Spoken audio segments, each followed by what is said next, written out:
जय माता की सभी दोस्तों को। आप सभी का शैतानी दुनिया एक रहस्य में स्वागत है। आज हम एक नई ब्लॉग के साथ आए हैं। गुरुदेव से आज हमें कुछ क्वेश्चन करेंगे। श्री राधे गुरुदेव। श्री राधे। गुरुदेव, आज का जो मेरा प्रश्न है शैतानी दुनिया एक रहस्य पर, वो घात और मूठ जो होती है उसके विषय में है। मैं जानना चाहता हूँ कि ये जैसे जो घात मूठ चलाते हैं लोग किस तरीके से प्रयोग करते हैं। जैसे गुरुदेव बोलते हैं ना लोकल भाषा में, किसी पर धराव करवा दिया। हाँ, ये घात मूठ धराव, ये एक ही थाली के चट्टे पट्टे हैं, ऐसा समझ सकते हो। ठीक है। अच्छा, कई सारी भ्रांतियां भी हैं इस विषय में, एक एक करके समझाऊं या अलग अलग करके? जैसे आपको उचित लगे।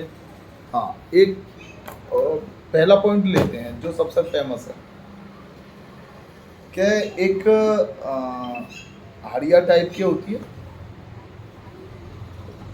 उसमें भेंट वगैरह दे दा के, सामान वगैरह जो भी उसमें उसका भेंट वगैरह होता है वो रख रखा के और शमशान से उड़ाई जाती है। और हाँ, तो शमशान से उड़ाई जाती है। अब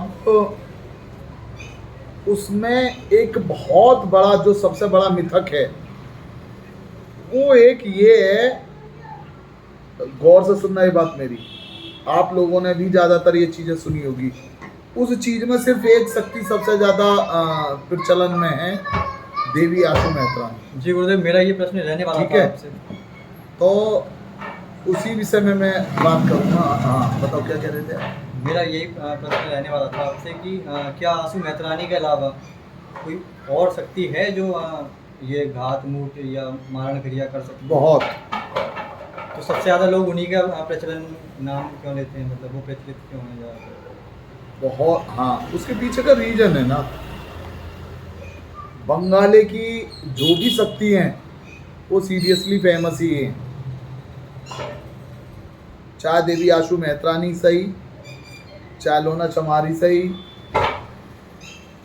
और चाहे बंगाली बाबा सही, चाहे मेहतर लियास सही, चाहे कासिम का जिन्नात सही। अब आप ये सब नाम जो मैं बता रहा हूँ, क्या आप मुझे बताएंगे उनमें से दो नामों के सिवा आपने कोई और नाम सुना है? आपने दो नाम बड़े प्रचलन में सुने होंगे, देवी आशु मेहतरानी और एक लोना चमारी। गुरुदेव, एक शक्ति और है जिनका भी आपने नाम लिया था, बंगाली बाबा। हाँ इनका मैं सुन चुका हूँ। और हाँ, तो मैं बता रहा नहीं हूँ अभी आपको। तीन शक्तियाँ बंगाली बाबा की। आप क्यों ज़्यादातर शक्तियाँ हैं? क्योंकि बंगाली बाबा जो फेमस हैं, उसके पीछे का बहुत बड़ा रीज़न है, वो भी बताऊंगा। ठीक है। अभी इसके और एक बहुत लंबी कतार है जो इन सब चीज़ों को कर सकती है। ठीक है। जैसा कि मैंने चाहे कासिम का जिन्नात, मरई की माता मशानी, ठीक है, जिसका नाम भिन्न भिन्न जगह अलग अलग है ना जी। और बहुत सारे ऐसे देव हैं जो हांडी को उठा सकते हैं और हांडी को चला सकते हैं। बात आप समझ पा रहे हो? जी, मैं समझ पा रहा हूँ। मेरी बस आपसे इतनी गुजारिश है कि जो मिथक है ना लोगों के बीच में, घात मूठ और ये मारण क्रिया को लेकर, उसको ख़त्म करके और एकदम जो सत्य है वो लोगों के सामने आना चाहिए। उसे आप देखिए, बताइए। मारण क्रिया तो इनसे हो सकती है बड़े अच्छे तरीके से। ठीक है। अब कहते ये हैं कि देवी आशु मेहतरानी का जो मारण तंत्र है वो बहुत तीक्ष्ण है, इसलिए थोड़ा ज़्यादा प्रचलन में है और ज़्यादा फेमस है। ठीक है बिट्टू?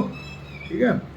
उसके पीछे का रीज़न भी यही है, क्योंकि वो क्या है, विद इन 2 से 3 घंटे में आपने किसी भी चीज़ की भेंट दी या देवी आशु मेहतरानी के जो भी वो होते हैं, ठीक है, भोग प्रसादी देने के बाद में फिर उनकी जो भी साधक होता है उनके विशेष मंत्र से वो साधना को उठाता है और इस तरीके से इशारा करके जो भी उसमें उसका फोटो वगैरह जो रखा जाता है, उससे उसको बाकायदा पता दिया जाता है और उड़ाया जाता है।